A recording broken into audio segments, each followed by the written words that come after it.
گھر کروائے ہیں، صدیق اکبر جو گھر کا سارا مال مصطفیٰ کے قدموں میں لے آئے، عقل کا تقاضا یہی تھا، عقل یہی کہتی تھی، عقل یہی کہہ رہی تھی صدیق کچھ بچا لو، تمہارے بچے بھی ہیں، چھوٹے چھوٹے بچے ہیں، تمہاری بیوی بھی ہے، تمہارا بوڑھا باپ بھی ہے، بوڑھی ماں بھی ہے، ان کے کھانے پینے کے لیے بھی کچھ رکھ لو۔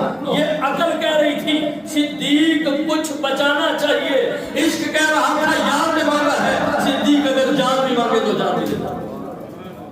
فاروق جان زمانہ مان لے کے آگئے، حضرت عثمان غنی ہزاروں کی تعداد میں پیش کر رہے ہیں۔ تو یہ جتنوں نے فیصلہ کیا نا، جس نے عشق سے فیصلہ کیا ہے اس نے انجام نہیں سوچا۔ تو بدر کے میدان میں 313,000 سے ٹکرائے، انجام نہیں دیکھا کیونکہ فیصلہ عشق کا تھا۔ احد کے میدان میں 703,000 سے ٹکرا گئے، انجام نہیں دیکھا، انجام کی فکر نہیں کی کیونکہ فیصلہ عشق کا تھا۔ پھر خندق کے میدان میں وہ 10,000 سے ٹکرا گئے، انجام کا نہیں سوچا کیونکہ فیصلہ عشق کا تھا۔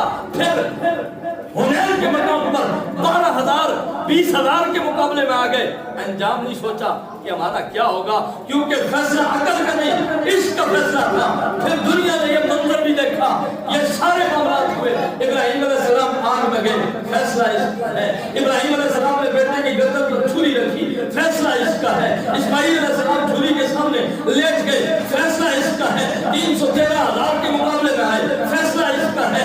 ایک 703,000 سے ٹکرا رہے ہیں، فیصلہ عشق کا ہے۔ 3,000 10,000 کے مقابلے میں کھڑے ہیں، فیصلہ عشق کا ہے۔ 12,000 20,000 کے سامنے آ گئے، فیصلہ عشق کا ہے۔ لیکن عشق فیصلے کرتا گیا، دلیر ہوتا گیا۔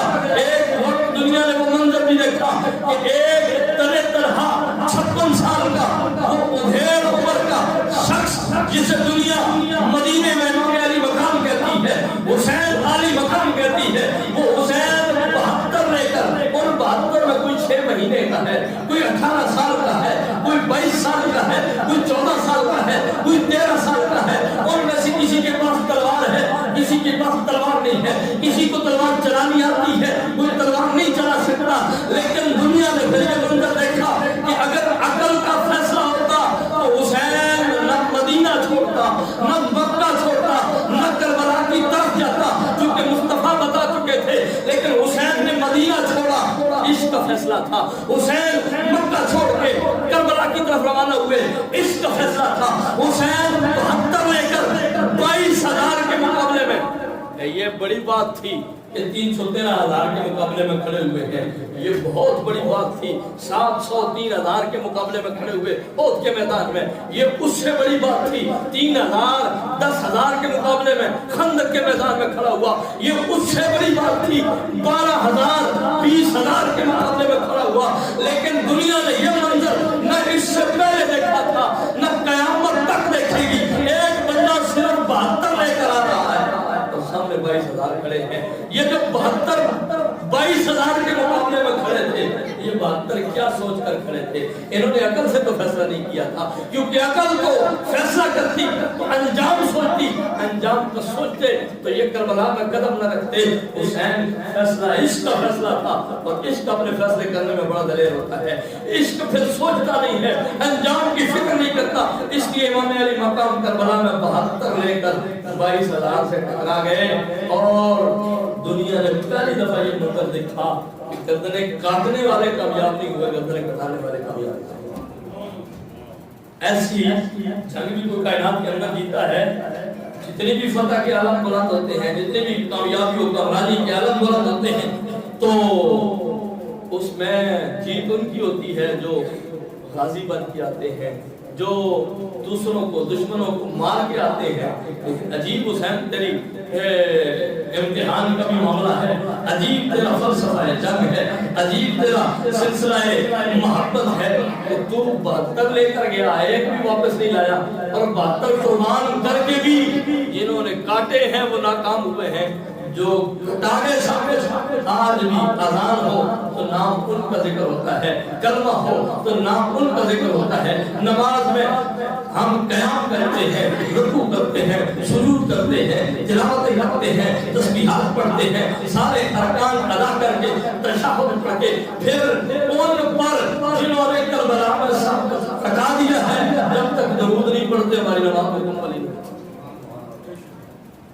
تو جو کاٹنے والے تھے مٹ گئے، ختم ہو گئے، ناکام و نامراد ہو گئے، لیکن جو کٹے تھے بہتر، ان پر جب تک کوئی بندہ مومن سلام نہیں پڑھتا تب تک اس کی نماز نہیں ہوتی۔ اچھا، ہر نمازی بھی ایسا نہیں ہوتا کہ وہ اچھا ہو، وہ بھی تو نمازیں پڑھتے تھے جنہوں نے امام علی مقام کو شہید کیا۔ آپ اگر تاریخ کربلا پڑھیں تو یزید نے جمعہ کا خطبہ امام زین العابدین کے ہاتھوں میں ہتھکڑیاں اور پاؤں میں کڑیاں ڈال کے جامع مسجد میں جب خطبہ دیا تو امام زین العابدین کی موجودگی میں خطبہ خود یزید نے دیا۔ نماز وہ سارے یزیدی پڑھنے والے تھے، وہ کوئی اور نماز نہیں پڑھتے تھے، یہی نماز پڑھتے ہیں۔ وہ بھی فاتحہ پڑھتے ہوں گے، وہ بھی ثنا پڑھتے ہوں گے، وہ بھی تسبیحات پڑھتے ہوں گے، وہ بھی اتحیات پڑھتے ہوں گے، اور اتحیات کے بعد درود و سلام وہ بھی پڑھتے ہوں گے۔ یہی حسین کی فتح کی دلیل ہے، یہی حسین کی کامیابی کی دلیل ہے، اور یہی امام علی مقام کے کامیاب ہونے کا نشان ہے کہ جنہوں نے سر کاٹے ہیں ان کا ذکر کوئی نہیں ہے، لیکن سر کاٹنے والے جب سب کچھ کر کے رب کی بارگاہ میں بیٹھتے ہیں تو درود پڑھ رہے ہوتے ہیں۔ درود کا مطلب کیا ہے؟ مولا حسین پر درود ہو، علی اکبر پر درود ہو۔ بھئی حال میں یہی داخل ہے نا، میں صرف کھول رہا ہوں چیز کو۔ اللہم صلی علی محمد و علی آل محمد کا کیا مطلب ہے؟ جب آل محمد کی بات ہوگی تو علی اکبر نہیں آئے گا، جب آل محمد کی بات ہوگی تو علی اصغر نہیں آئے گا، جب آل محمد کی بات ہوگی تو آل محمد نہیں آئیں گے، جب آل محمد کی بات ہوگی تو قاسم بن حسن نہیں آئے گا، جب آل محمد کی بات ہوگی تو آل بیت کے پاک نفوس قدسیہ کی بات نہیں ہوگی، سیدہ زینب کا ذکر نہیں ہوگا، سیدہ ام کلثوم کا ذکر نہیں ہوگا، جب آل کی بات ہوگی امام زین العابدین کا ذکر نہیں ہوگا، امام محمد باقر کا، امام جعفر صادق کا، امام نقی کا، امام تقی کا، امام حسن عسکری کا، امام علی رضا کا، یہ سارے اہل بیت کا ذکر نماز میں وہ کر رہے تھے جو خود ان کے سروں کو کھان کے لائے۔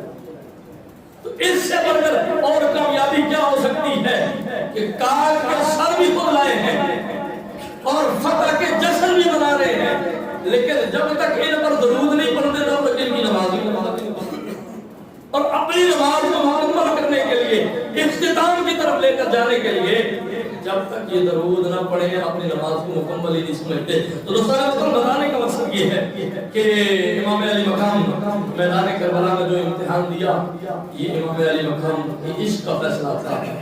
عشق کے جو فیصلے ہوتے ہیں بڑے لازوال ہوتے ہیں، بڑے جواب ہوتے ہیں۔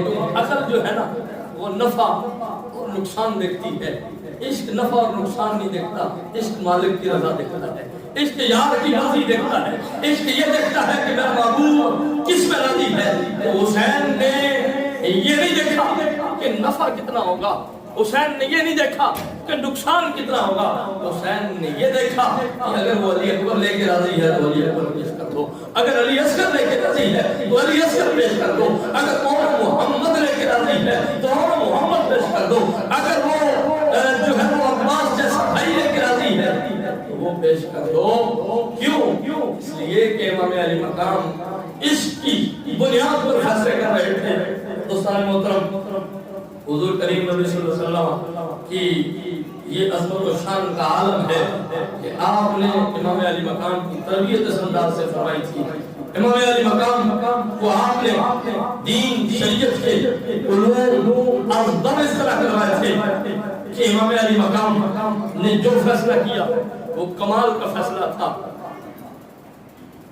اور کسی کہنے والے نے بڑی کمال کی بات کی کہ عشق کردہ صدا اپنی مرضی دے کام، عشق کردہ صدا اپنی مرضی دے کام، کسی کی مرضی نہیں مانتا، عشق پر کسی کی مرضی مسلط نہیں کی جا سکتی، عشق پر طاقت اور تسلط نہیں چلایا جا سکتا۔ اگر عشق طاقت سے دبتا تو کربلا میں امام علی مقام آتے، کیونکہ امام علی مقام پر پانی بند کر دیا گیا، کھانا بند کر دیا گیا، عشق کو دبانے کی کوشش کی گئی، لیکن عشق دبا نہیں ہے۔ عشق کردہ صدا اپنی مرضی دے کام نہ راہ ویکھدا نہ گناہ ویکھدا جتھے چاہے چھپا دے عاشق دا سر نہ کعبہ تے نہ کربلا ویکھدا فرمایا عشق کا فیصلہ بڑا عجیب ہوتا ہے یہ نہیں دیکھتا کہ یہ کعبۃ اللہ ہے اور نہ دیکھتا ہے کہ یہ کربلا کے ریگستان ہے